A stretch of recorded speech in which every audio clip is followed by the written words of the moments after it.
एक ladies police सुबह उठती है। वो देखती है कि वो बिना कपड़ों के बेड पर पड़ी है और सामने लगी एलईडी में उसी की गंदी फिल्म चल रही होती है। और इतने में एक शख्स अंदर आता है, जिस शख्स को देखकर वो पूरी तरह से हैरान हो जाती है। तो क्या है पूरी कहानी? चलिए हम आपको सुनाते हैं विस्तार में। क्या हमारे समाज में आम महिला सुरक्षित है? क्योंकि आज हम जिस क्राइम की बात करने वाले हैं वो एक लेडीज पुलिस के साथ घटी है।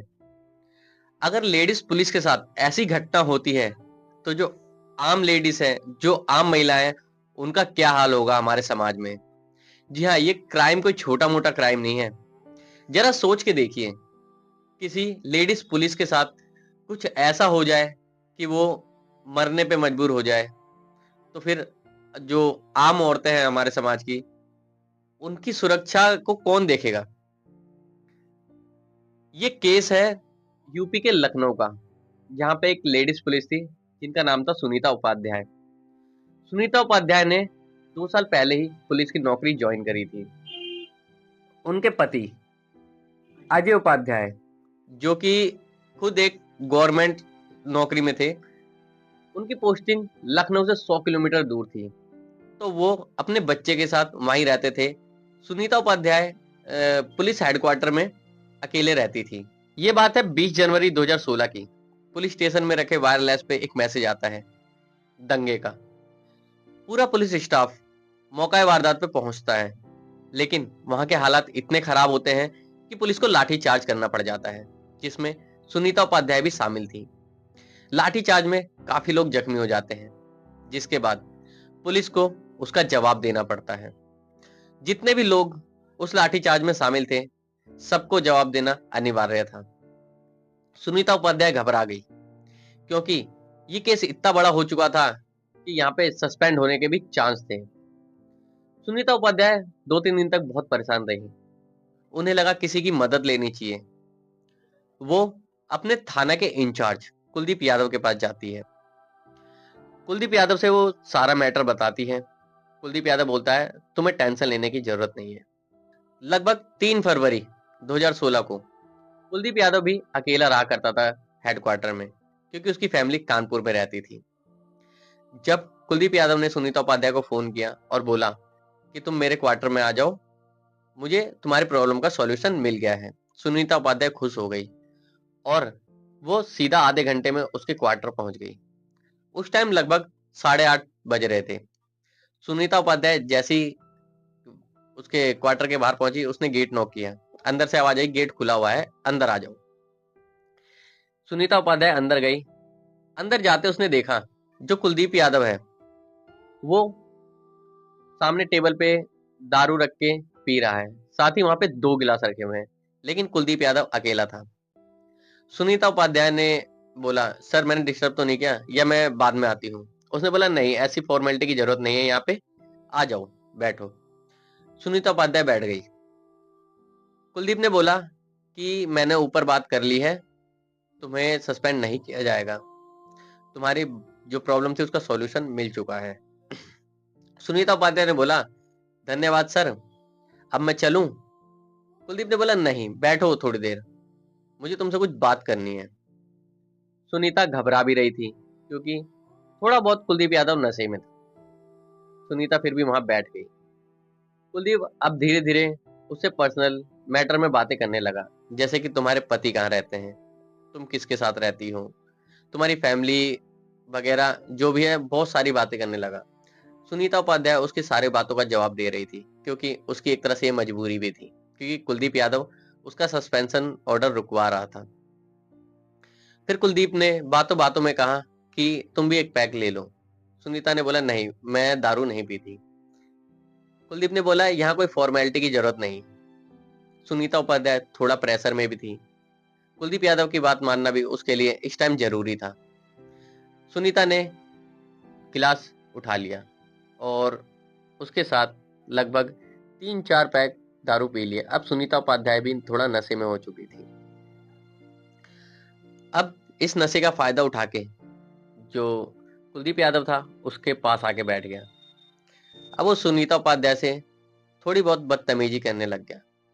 लेकिन सुनीता उपाध्याय अब भी मजबूर थी। उसे समझ नहीं आ रहा था कि वो क्या करे, और धीरे धीरे और नशे में होती जा रही थी। लगभग 6-7 पैक के बाद सुनीता उपाध्याय पूरी तरह से नशे में हो चुकी थी। अब कुलदीप यादव बदतमीजी के ऊपर लेवल तक पहुंच चुका था। उसने बोला, चलो बेडरूम में चल रहे हैं। सुनीता इतने नशे में थी कि उसे कुछ समझ में नहीं आ रहा था, और वो कुलदीप यादव के साथ बेडरूम में चली गई। बेडरूम में जाने के बाद उन्होंने पूरी रात एक दूसरे के साथ संबंध बनाया। इसमें कहीं ना कहीं सुनीता की जो कमी थी कि उसके पति उसके साथ नहीं रह रहे थे, इसका भी कुलदीप ने जबरदस्त फायदा उठाया। जब सुनीता सुबह उठी तो उसने देखा कि वो पूरी तरह से निर्वस्त्र है, और सामने एक एलईडी लगी है, और उस एलईडी में उसी की वीडियो चल रही है जो कि संबंध बनाते हुए है। इतने में कुलदीप यादव अंदर आता है। सुनीता ये देख के बहुत ज्यादा घबरा जाती है, और उसे रात की सारी बातें थोड़ी थोड़ी याद आने लगती हैं। वो कुलदीप से बोलती है, सर ये क्या है? कुलदीप बोलता है, जस्ट चिल यार, इतना शौक होने की जरूरत नहीं है, ये तो बस ऐसी है, कभी कभी मैं बोर हो जाऊं तो इसे मनोरंजन के लिए देख सकता हूँ। कुलदीप यादव के लिए किसी के साथ संबंध बनाना सिर्फ एक मनोरंजन था। सुनीता उपाध्याय गुस्से में उठती है, कपड़ा पहनती है और वहां से चली जाती है। अब कुलदीप यादव उसे ब्लैकमेल करने लग जाता है, और संबंध बनाने का सिलसिला अब कंटिन्यू हो जाता है। हर दूसरी रात सुनीता कुलदीप के क्वार्टर में पूरी रात गुजारती है। फिर एक दिन कुलदीप रात को सुनीता को क्वार्टर में बुलाता है और बोलता है कि मैंने ऊपर बात करी है, उनकी एक शर्त है, अगर तुम वो पूरा कर दो तो तुम्हारा सस्पेंशन पूरी तरह से रुक जाएगा। उसने बोला, क्या शर्त है? कुलदीप ने बताया, जैसे तुमने मुझे खुश किया है वैसे ऊपर के जो मिनिस्टर है उन्हें भी खुश करना पड़ेगा। सुनीता ने बोला, मैं आपको ऐसी वैसी नजर आती हूँ? कुलदीप ने बोला, ज्यादा ड्रामा करने की जरूरत नहीं है, जैसा मेरे साथ किया है वैसा उनके साथ भी करना है। सुनीता उपाध्याय मजबूर थी, एक तो उसका सस्पेंशन, और दूसरा उसकी वीडियोस जो कुलदीप यादव के पास थी।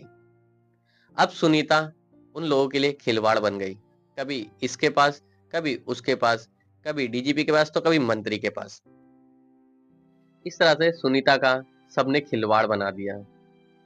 कुछ दिन बाद जब सुनीता पुलिस स्टेशन में थी, एक दिन जब सुनीता पुलिस स्टेशन में बैठी थी, उसके टेबल पे सस्पेंशन ऑर्डर आ गया।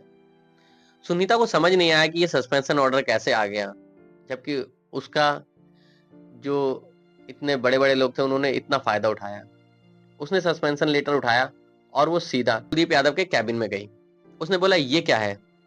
कुलदीप ने बोला, क्या हुआ? उसने बोला, मेरा सस्पेंशन ऑर्डर कैसे आ गया, और तुमने मेरे साथ इतना गलत क्यों किया? अगर तुमने मेरे साथ जो इतना कुछ किया इसके बाद भी तुम मेरा सस्पेंशन ऑर्डर रुकवा नहीं पाए, इसका क्या मतलब है? कुलदीप यादव ने बोला, अब आ गया तो इसमें मैं क्या कर सकता हूं, मैंने तो पूरी कोशिश करी थी रुकवाने की। उसने अपना पल्ला झाड़ लिया। लेकिन सुनीता चिल्लाने लगी उस पे। उसकी आवाज सुन के जो पुलिस स्टाफ और था वो कैबिन के बाहर आके सुनने लगा। सुनीता ने बोला, मैं तुम्हारी कंप्लेंट करूंगी, तुम्हें फंसा दूंगी। कुलदीप ने कहा, याद है ना, तुम्हारी वीडियो आज भी मेरे पास ही है। सुनीता पैर पटकते हुए वहां से चली गई।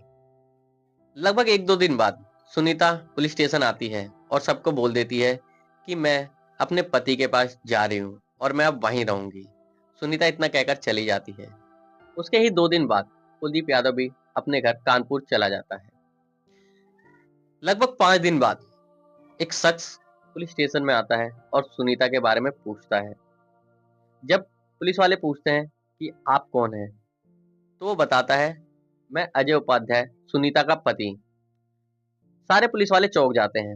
वो कहते हैं, सुनीता ने तो यही कहा था कि वो अपने पति के पास जा रही है। अजय को दाल में कुछ गड़बड़ लगती है। वो कहता है, नहीं, वो मेरे पास नहीं आई।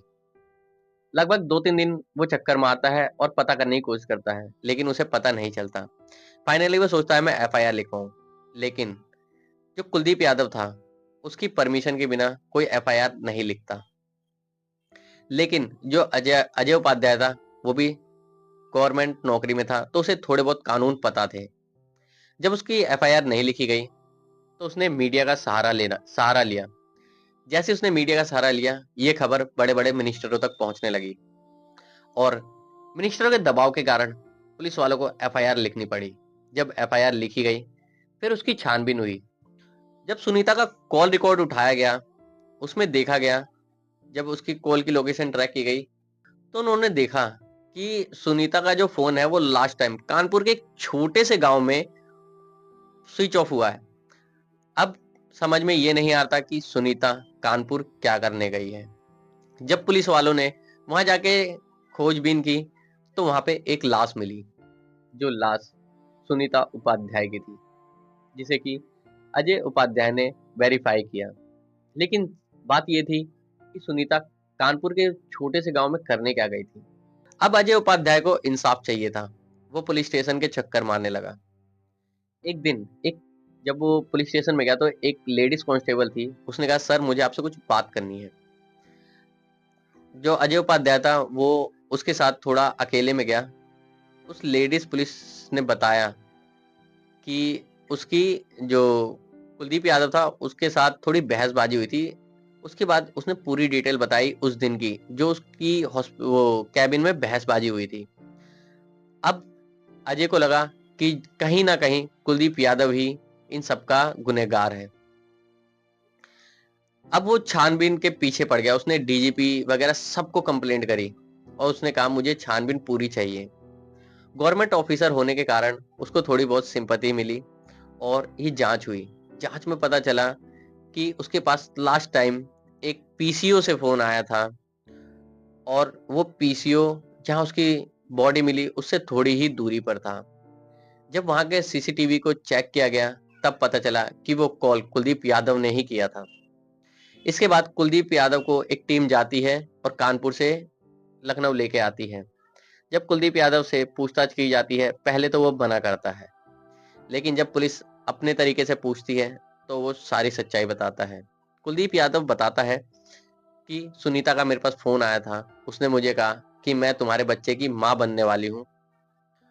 मैं क्या करूँ अब, या तो मैं तुम पे केस करूंगी या तुम कुछ सॉल्यूशन बताओ। तो कुलदीप यादव उसे अपने पास बुला लेता है और धोखे से उसे मार के वहीं छोटी सी झील में फेंक देता है। फिलहाल कुलदीप यादव दफा 376 और 302 के तहत जेल में बंद है। आपको क्या लगता है, क्या ऐसे पुलिस वाले पुलिस में भर्ती होने लायक है? हमें कमेंट में जरूर बताएं। साथ ही साथ वीडियो को लाइक करें और इसी तरह की और भी खबरें जानने के लिए हमारे चैनल को सब्सक्राइब करें।